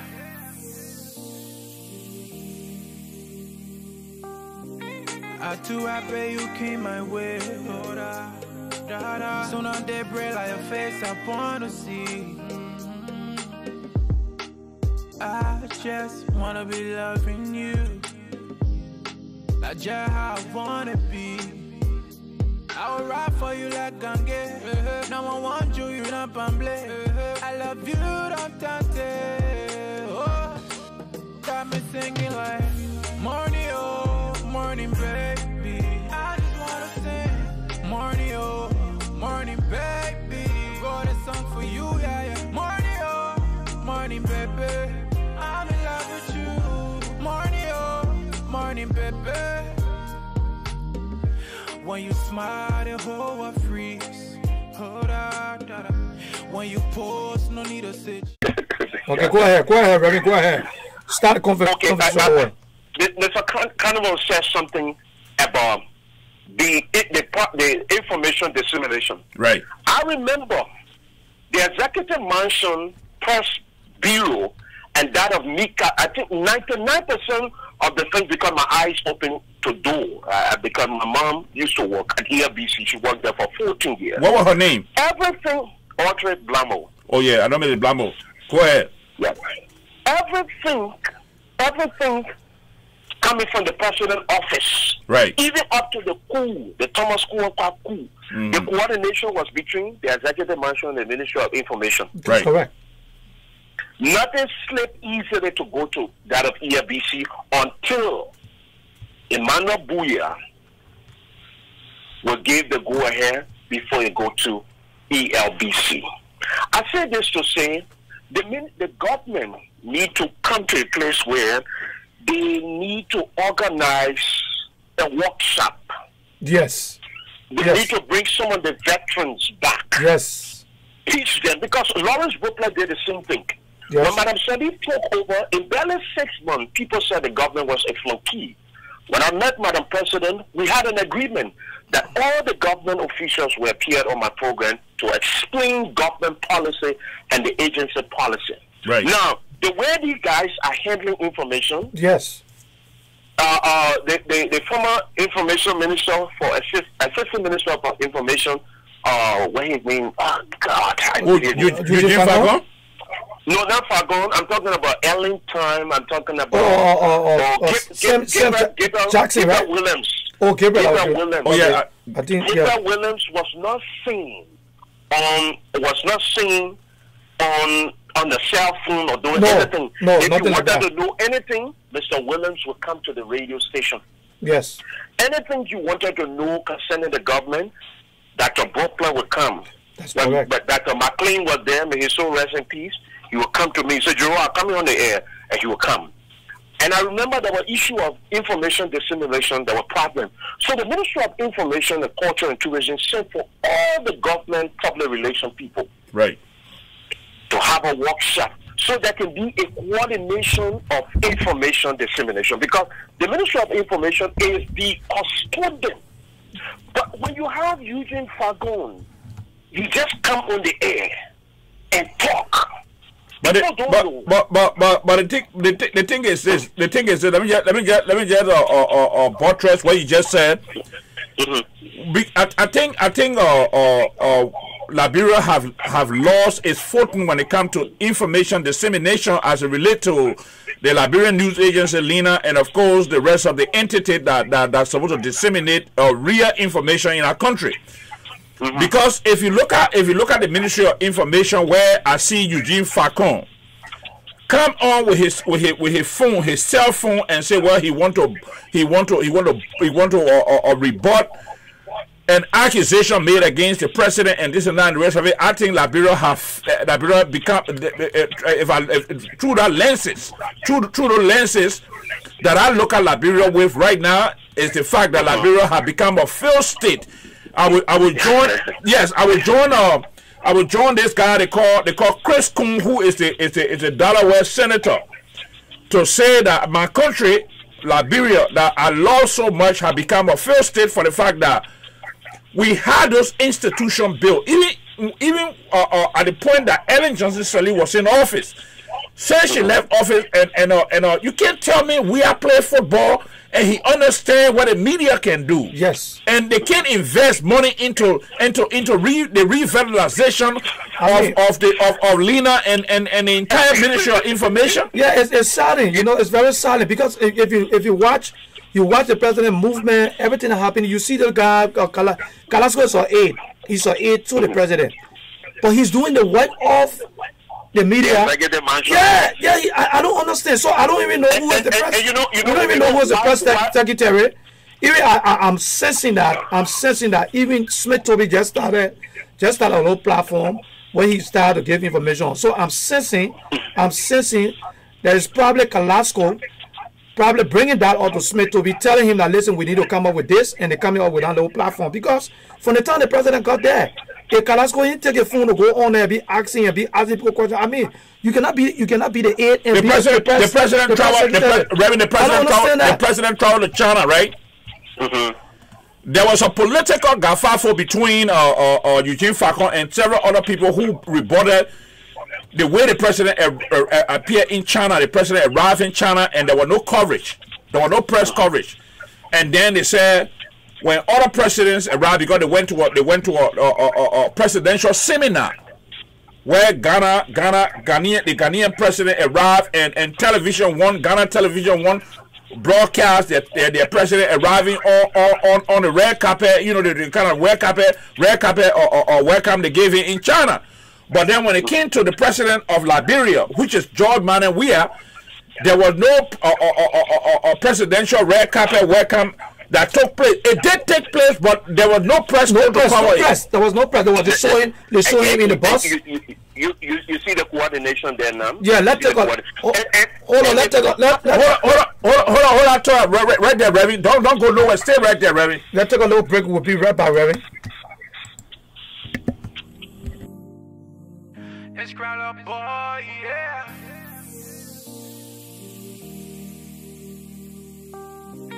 I too happy you came my way. Soon on day break like your face I wanna see. I just wanna be loving you, like just how I wanna be. I will ride for you like Gange. Now I want you, you not pamble. I love you, don't tante. Oh, got me singing like morning, oh, morning, baby. I just wanna sing morning, oh, morning, baby. Got a song for you, yeah, yeah. Morning, oh, morning, baby. I'm in love with you. Morning, oh, morning, baby. When you smile, the whole world freeze. Oh, da, da, da. When you pose, no need to say cheese. Oh, no, no. Your beauty, that news, let them carry the cheese. Oh, yeah, oh, yeah. No competition, you take it with ease. Put that, you know, put that on my heart, oh. For nobody, wherever your spot, oh. Morning, oh, morning, baby. Morning, oh, morning, baby.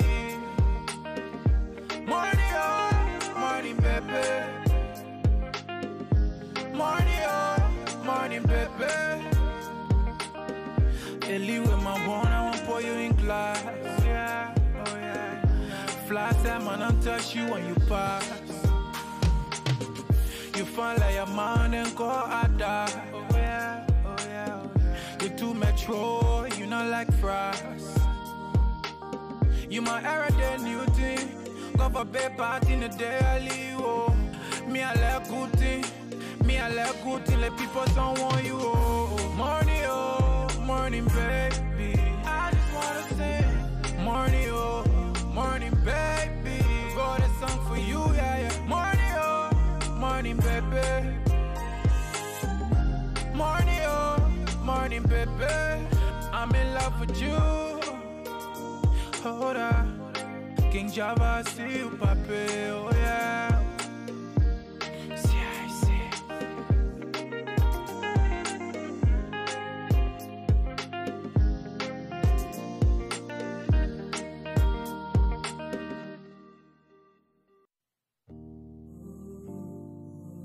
It's crowd up, boy, yeah.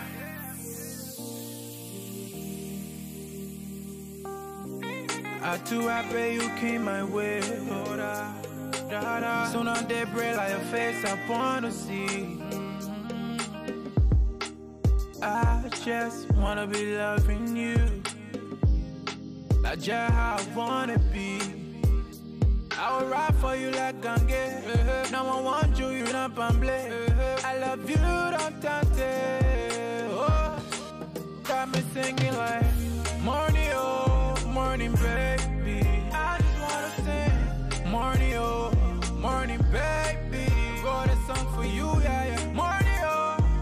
morning, baby. I'm in love with you. Morning, oh, morning, baby. When you smile, the whole world freeze. Oh, da, da, da. When you post, no need to say cheese. Oh, no, no. Your beauty, that news, let them carry the cheese. Oh, yeah, oh, yeah. No competition, you take it with ease. Put that, you know, put that on my heart, oh. For nobody, wherever your spot, oh. Morning, oh, morning, baby. Morning, oh, morning, baby. Morning, oh, morning, baby. Morning, oh, morning, baby. Reverend Cummings. Yeah, we're back. We're back. Yeah. Ladies and gentlemen, we are back. We had to take a quick break, and we're back. So we have Reverend Cummings is on there, and Charles Howard is on there. Yeah, go ahead, Reverend. Gentlemen, we're discussing the pool or dissemination of information as it relates to the Ministry of Information in the Republic of Liberia. The president is in Senegal, and there was no proper press coverage, and this is what we're discussing. So, Reverend, go ahead. You know, it's not like I said something earlier on. Having built ERBC online, the radio, because my company built ERBC online radio, where Ombudsman was there, where ERBC went live for the first time. It's not capital intensive. I think my study spent almost close to $6,000 or so. It's not capital intensive. Yeah. Technology has changed. A whole FM studio is now in somebody's hand. Right. A whole FM studio is in somebody's hand. Right. A whole television transmitter is in somebody's laptop. Right.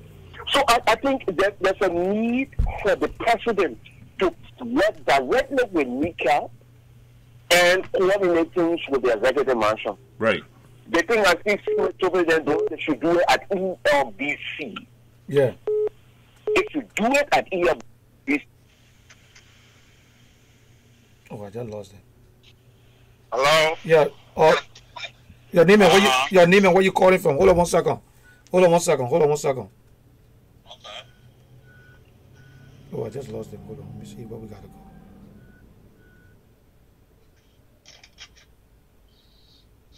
Oh, we just lost the group. Hold on 1 second.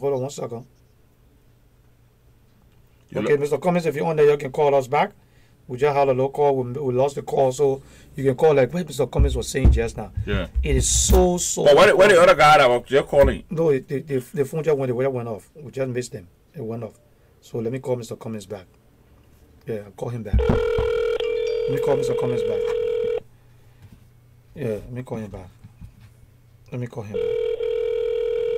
So, for those of you who are watching, please, if you can please share the video, we really appreciate it. And you can also make your comments on there. Yeah, Mr. Cummings, you were talking. Sorry, we lost you. We had to call you back.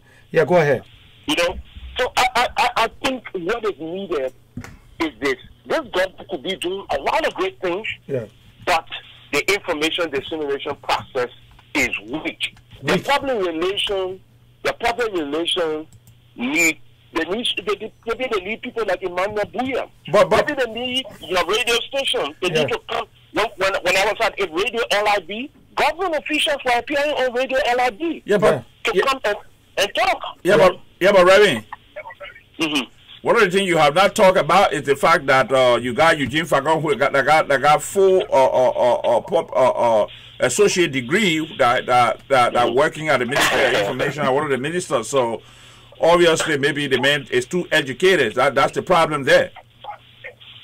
Let me tell you something, Mr. Cannibal. Let me say something to you. Yeah, go ahead. I became the station manager of Love FM, but then I just came out of the journalism, the Liberia Institute of Journalism, right? And just made my way to the University of Liberia.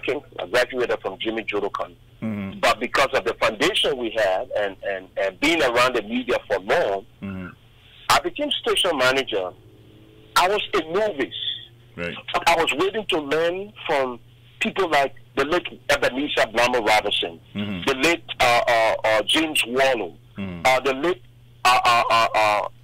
Joe Moluba. Yeah, Joe Moluba. Steve and Frank Siwola, all these guys, I will always ask them, big brother, critique me.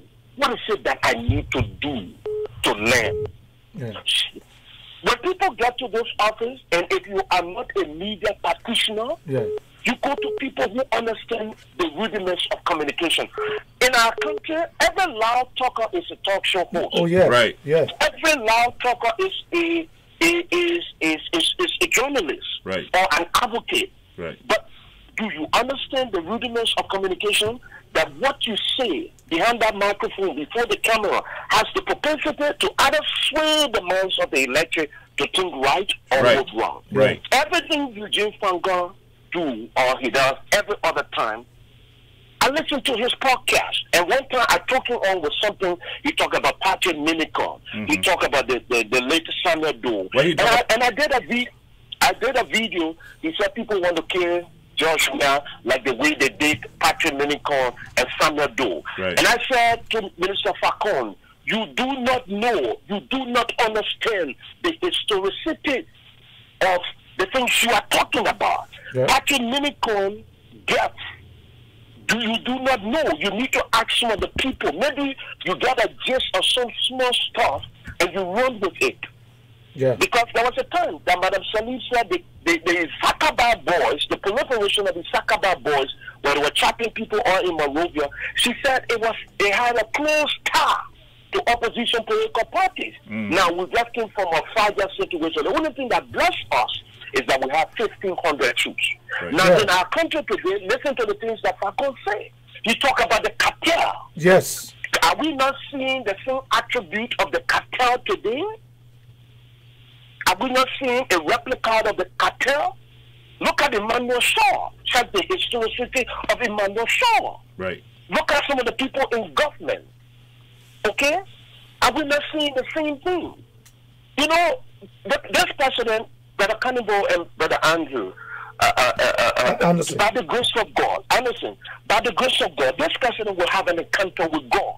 And when this president have an encounter with God, maybe the president will go and watch all the Who's this, Charles? Hold on 1 minute. Hold on. And watch some of the big names. Yeah. You know, so Minister Franco, I think what he need to do, he's a good talker, this person. Maybe he need to go and sit down with Emmanuel Buya. Maybe he need to go sit down with Kenneth Best. Maybe he need to go sit down with this guy from Inquirer newspaper. And there are some veteran journalists. They're in the country.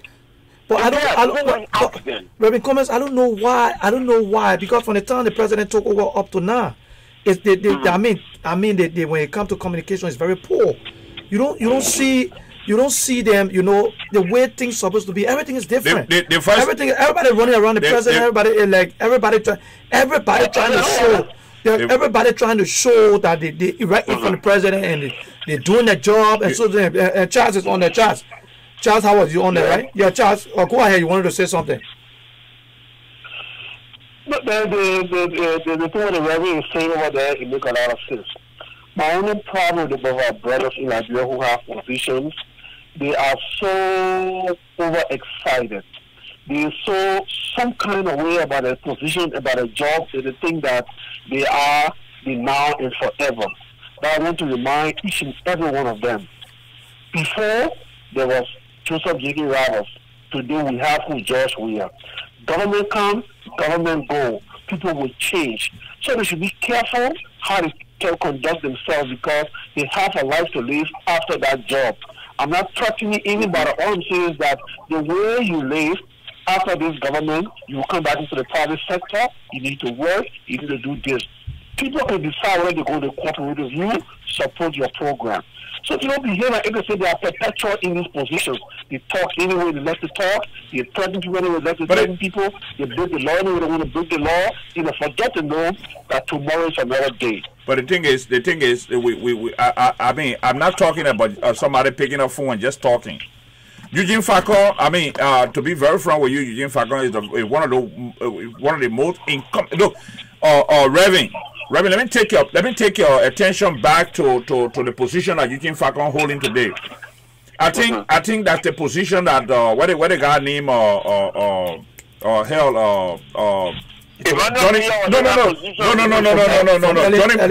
Johnny McLean. I take you back further. Johnny McLean held that position. Johnny McLean was the one that held that position when Doe took over. He was the one that Doe spared.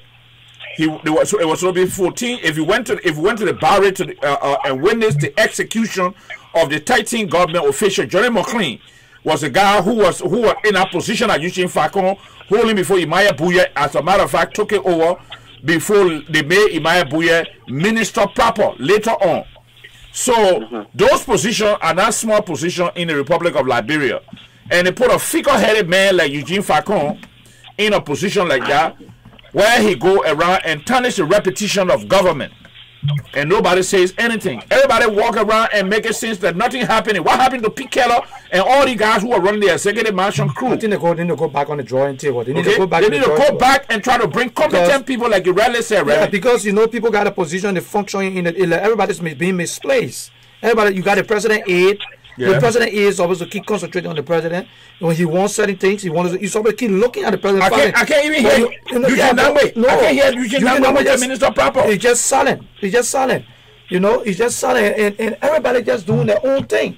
Nobody know what's going on. And they put it. I mean, if you watch if you watch the program today, Mr. Cummings, you will see how upsetting it was to see all the dignitaries and all the different media entities from all over the Africa carrying live broadcasts for the presidents and their country.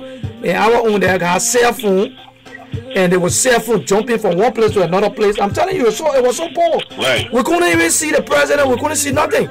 You know what he did? He ended up turning the cell phone over to the big screen because he couldn't get a good picture. And that was very, very upsetting. But Mr. Cummings want to say, go ahead. Yeah, go ahead. Let me tell you something. Look. The first thing you need to analyze here is to go to the president radio station. Look at the president radio station. Yeah. Wow. Look at the studio. Just look at the studio of the president radio. Yeah.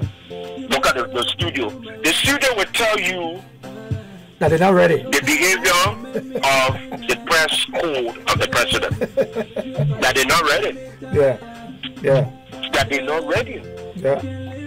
But in this 21st century, that this president should be having the latest state-of-the-art equipment. Small things you can carry with you, and you don't need a whole lot. And Liberians around the world can watch and listen to the program live and very clear. Live, clear, and very nice. The people here ready to spend money. No. Well, gentlemen, they don't ready to spend money. If you do not make friends with the media, you got a problem. It's like you want to be president, but who's going to promote you? Who's going to serve your news? Yeah. ERBC alone cannot do it. No. The state radio, go watch state radio now. Yeah, but let me ask you a quick question, Cummings. By right, there should be always. I know. Do they have a special budget that is given to the PUL regularly for the press entity? The PUL is not no. The PUL so are they independent about it? Yes. Independent, independent about it by itself. Okay, because the reason I'm asking that, because from what we saw today, I don't know whether, because we have KMTV, you guys are all the different entities in Liberia that could actually go with the president to cover that program. But to have the president there and his team don't have the equipment is shocking, because Mr. Anderson, right? Yeah. What the government needs to do is to spend some money on they need to clear and training. Right. They need to do it. Spend some money on ERBC. I remember when Andrews was there, I said, no, you don't worry about my hotel. Buy my plane ticket, I'll come. The first thing we all can volunteer or Gadier. I hope the next time the president comes to America, they can give her the opportunity to Gadier Woosen. There was a whole lot of people, Weber Machinini, Kwame Clement, as well as most of the people who came from the old order are still living. You can call these people together. Yep. We are not enemy to our own country. Oh, we can come back to Liberia and try to put something together. Yeah. Okay. We want to say thank you very much, Mr. Cummings. Thank you for coming. We gotta go. We gotta go. Don't make it your first time. Always come around. All right. Yep.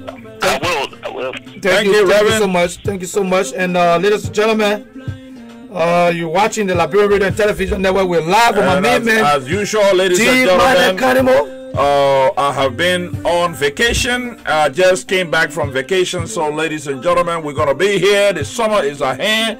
We're going to be doing big things. We're going to be going live into Philadelphia. Okay. We're going to be broadcasting from all over Philadelphia this summertime. And, of course, we hope that you will be able to listen and interject and try to have your input into this show, ladies and gentlemen. And we just want to let you know we are not enemies. Right. We take criticism. Right. You know, when you come on here, whatever we say here, whatever happens, we'll go back. That's it. Right. Okay, Criticize us. So I mean, when you see us doing something that's not right, you let us know. I want to say a shout out to Zodozo, right, who volunteered today. He did a screaming where he volunteered. Yes, he was going to come on. Right. And he showed up. I really appreciate that, Brother Zo. And I hope I will get in touch with you. I hope when you come back to America, you got a shout out to come to the studio. Right. We can have you on live. And so also, we can and also to my family members in Grand Bassa County, to the senior senator of Grand Bassa County, our condolences from this television and radio station here in the US of A. We say sorry in a Liberian way for the passing of your beloved husband, my sister, and I hope that God will shower His blessing on the rest of the family. And I also want to let you know I'm gonna be out very soon. They started discussing the budget, the total budget for Philadelphia, the city of Philadelphia. So you're going to see me on there. I'm going to be on there, and you got to listen to know how the people spending your money in Philadelphia. Right. So they already gave me the clearance from the mayor office. And so I'm going to be going there. You got to be watching, and you're going to see me on there. I'm going to be broadcasting our live to you. Not only that, but Upper Derby, we are waiting. The festival will be coming on in the summertime, so we're going to be there live. We're going to be broadcasting from there live. So those of you who are following Lrtn in Europe, we want to thank you for watching. And those of you who are in Liberia, the Republic of Liberia, our own country, and also to all of the government officials, we love you. We love all of you. We don't hate you. Those of you who are to our excellency, I hope you're sleeping well tonight in Senegal. Right. And the press, they got to do better. You got to try to do better. And I hope the president is do better. So good night. Have a nice night. Have a nice night. And we'll see you later. So long.